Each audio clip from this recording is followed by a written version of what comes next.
How you guys doing today? It's your boy OG Black. Um, Today I'm gonna give you guys a personal story. He's a family member of mine. Um, he passed away already. Um, what can I say? He's my nephew. My nephew worked in Mexico. Um, he was what you call a sicario, a personal bodyguard. Actually, he wasn't a sicario. A sicario would be someone that you sent out to go hit someone. He was actually a bodyguard. He was a personal bodyguard for somebody.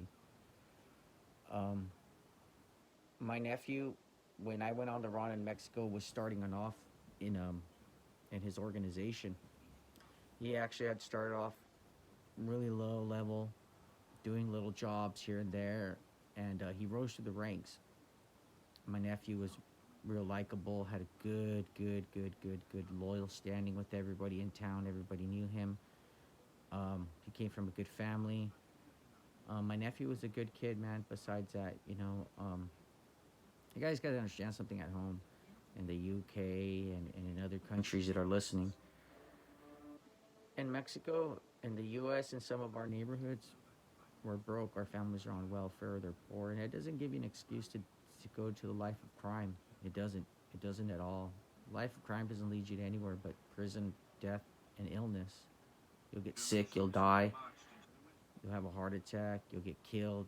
That's if you make it all the way through the ranks. My nephew was a good kid. At the time when I got sent to Mexico, when I went to Mexico to go on the run, he was starting off. He was a good kid. He did what he had to do.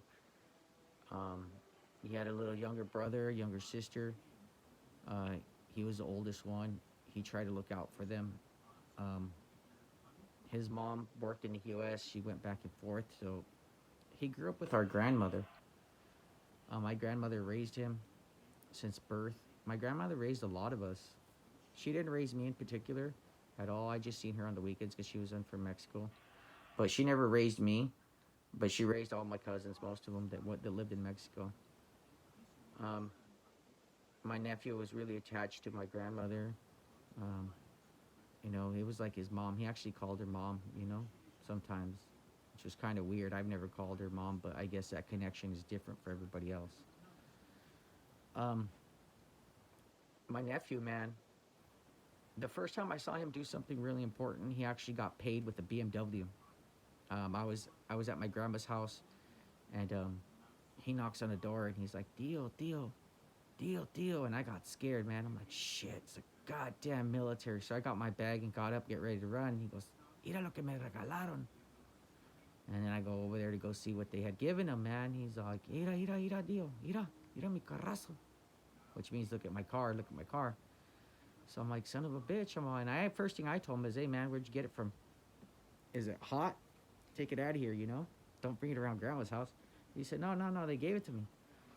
And at that time, down the street was one of my dad's compadres who I got along really, really good with, which is a compadre in Spanish is like kind of like someone christens your son or baptizes your kid, it becomes your compadre. Um, you can be your compadre through marriage. In Mexico, you can get compadres for just about anything, for social events and stuff like that. So you get a compadre. Well, anyways, this guy was my dad's compadre, and he was a friend of mine too. And he's looking at the car and he's just, nodding away. And he's an older gentleman. He's in the game and he's in the business, so he knows what time it is. He's been there for a long time.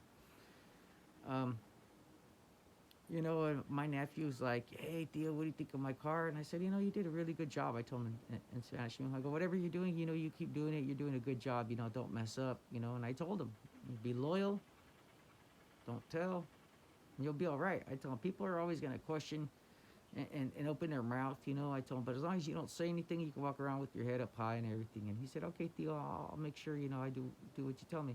And that was it. My dad's compadre talks to me, blah, blah, blah. And he's like, "Hey, man, your nephew, he's moving hella fast, driving hella fast everywhere."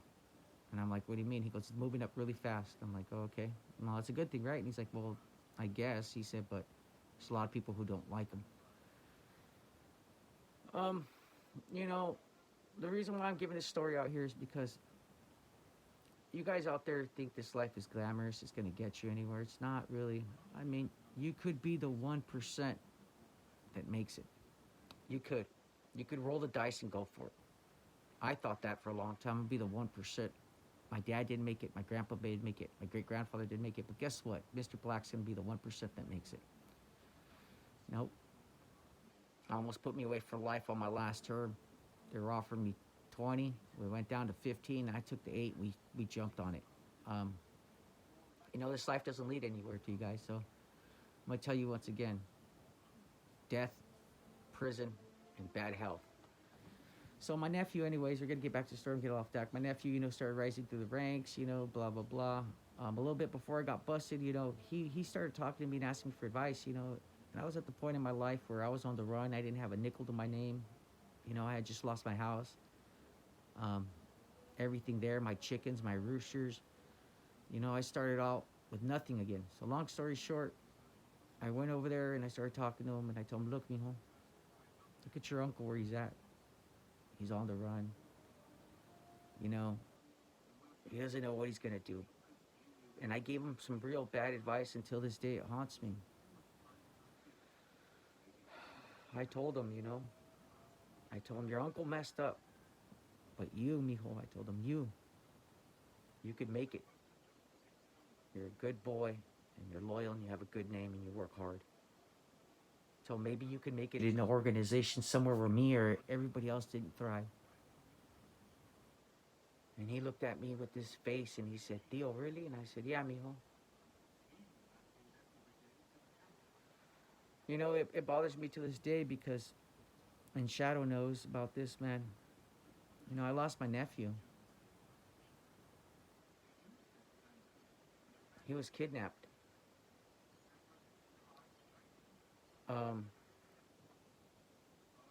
It's hard to even talk about it. He was kidnapped.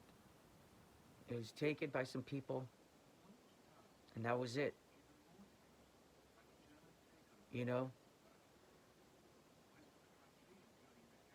I loved my nephew with all my heart, and to this day, I feel like I let him down. Instead of giving him the right advice, I gave him the wrong advice. And I'll hold it in my heart to the day that I die. Mr. Black is trying to give you guys a platform, to give you guys the news that nobody wants to give you guys, tell you stories so you don't fall in this life. I'm a journalist. I seek the truth. And if the truth hurts, it hurts. I've been out of this game long enough. I started in this game when I was 13 years old. I put in my work. I did what I did. I got a family. I've been taking care of them since I was 18 years old by myself. People can say what they want to say about someone. They can say what they want to say, what they open their mouths or whatever. Me and Shadow, we like to verify things and paperwork check and do our research before we open our mouth on anyone. I'm gonna tell you guys like this. Mr. Black tries not to talk about anybody. I don't have no proof on certain situations, and I'll never bring them out of my mouth. I won't call someone a snitch. I won't call someone a rat. I'm from the old school. You got a paper with someone's name on it? Show it. Shoot it. You ain't got no paper with someone's name on it? Keep your mouth shut. People say, oh, this, that, oh, that, this. I don't want to hear none of that about that person. Oh, this fool's a rat, or this fool told. How do you know? Oh, because so-and-so told me. Oh, he got busted with them? You got paperwork? I mean, if someone's a rat, you know how easy it is to get their paperwork? You just go to their co-defendant, and you ask him, hey, man, on such date, what happened? Oh, this, well, fucking Toby told on him. Here's the paperwork. You know how easy that is? When you're in a tight knit, I'm going to tell you guys, don't let people lie to you. A lot of people like to lie to you. I'm going to tell you like this, the truth like Mr. OG Black was, and I'm getting way off the subject.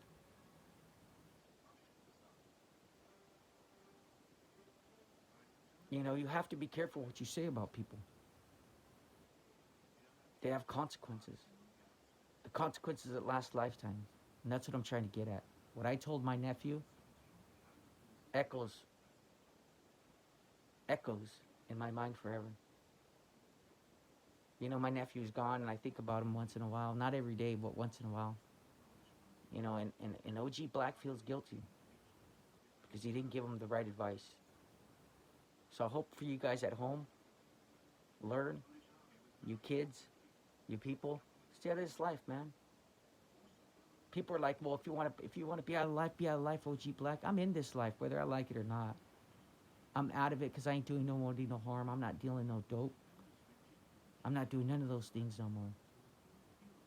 But my uncles, my cousins, my nephews, my family, my past, I can never erase that. Remember, you could choose your friends, but you can't choose your family. And I'm just gonna leave you guys with that.